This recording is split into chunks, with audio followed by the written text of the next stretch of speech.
Our favorite wizard life moments. Not only are we with the wizard, but you can see our camera guy, Jason Miller, sometimes also known as the Amish pole dancer. So, Jason, behind the camera of all this wizardry, give us the top 2 things you've possibly learned. Share that with the camera, please. How to push a button? Number 1, I like to call that numero uno. And the second most important thing you've learned? The wizard's always right. The wizard's always right. Well, good smart guy. Good student already. Well, you're in luck, because it's not over just yet. This time, the wizard has, what is the topic again, wizard? The art of seduction of the masses. Like, what's this? Like, this guy's a genius. Whole bunch of people. Like, I didn't even know this as a wizard. It's like the art of seduction of the masses. And so I'm talking to Jason. I'm like, well, what inspired this? And he kind of rolled his eyes and he says, you know. I mean, he's got an 8th grade education. It's like, man, what do they teach those Amish guys? Like they know more than the MBAs or the PhDs. Like, he's like, okay, wizard, let me explain this to you. Yeah. I mean, not very many people can go ahead and talk like that to the wizard. I don't know why he can, but he doesn't seem to do a lot of talk. But when he talks, he's got the knack. He's got the knack. Yeah. So, I mean, I am curious about the pole dancing. What's up with that? I don't know. Very strange for an Amish person. But doesn't it make sense? The art of seduction of the masses. All of a sudden, it makes perfect sense. I mean, it looks like this is almost like the art of war, like size. Have you ever read The Art of War? A little bit larger generally, but unless that's really small text. Yeah, I don't know. But the art of seduction of the man. So did he bring this to you? He wrote it. He's the author of it. Wow. Never expected that. He's like the wizard, though. He's very, very humble. As you can see. Very humble. And so it's like, you know, I don't even want to see, look inside. I can't show the camera. Should we ask him questions about it, or what? Or do you want to answer the questions? How do we approach today's? Read the book. Wow. I will give you some insight, though. Big business, big government, big education, big religion, big media, big pharma, big everything is out to seduce the masses. There's no big wizardry. I mean, I am the wizard, so you don't see a lot of that. But it's like big everything.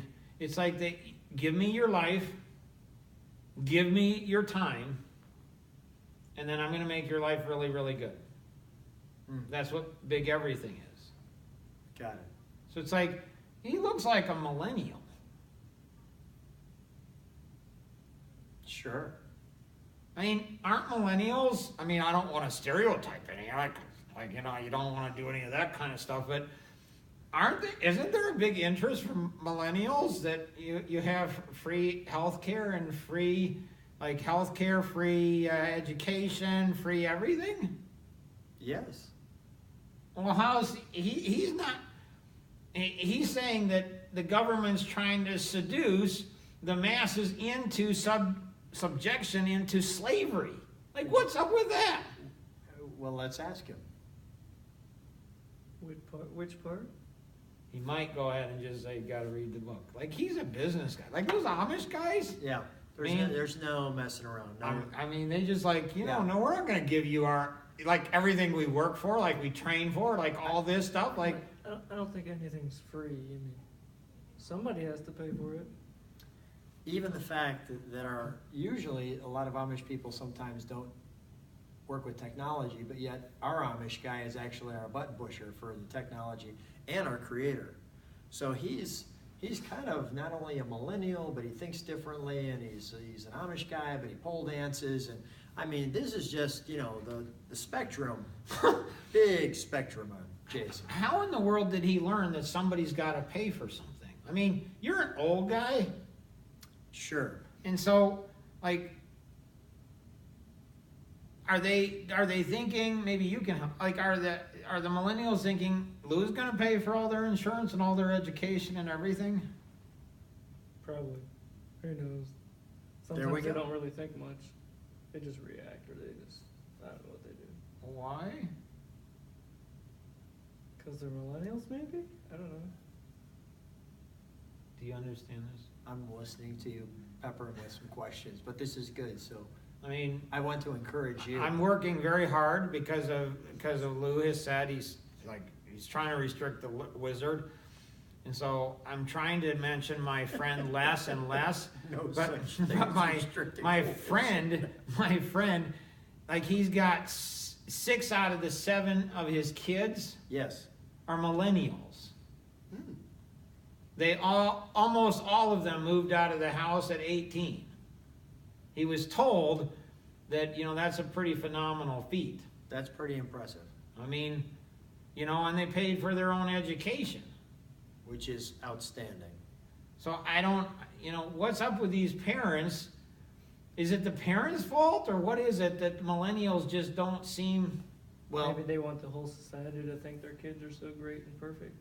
The kids have no clue what they want to do, so they just follow the path and go to college, even if they don't know what they want to do. good stuff.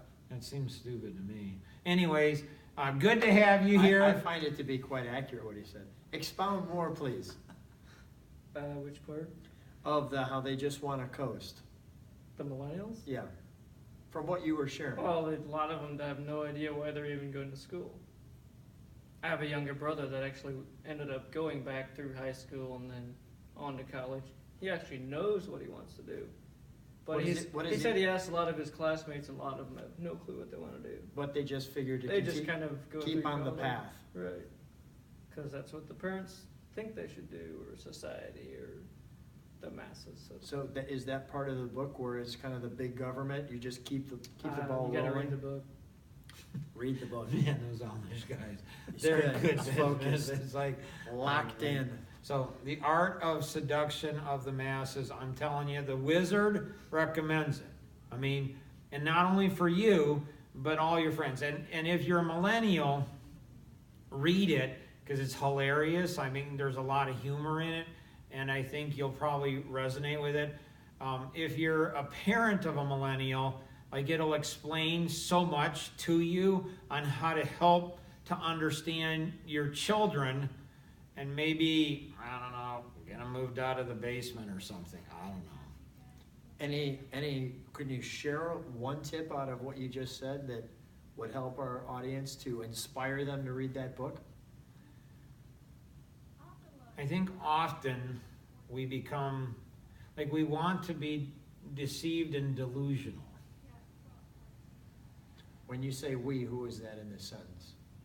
You and Jason. We want to be deceived and delusional?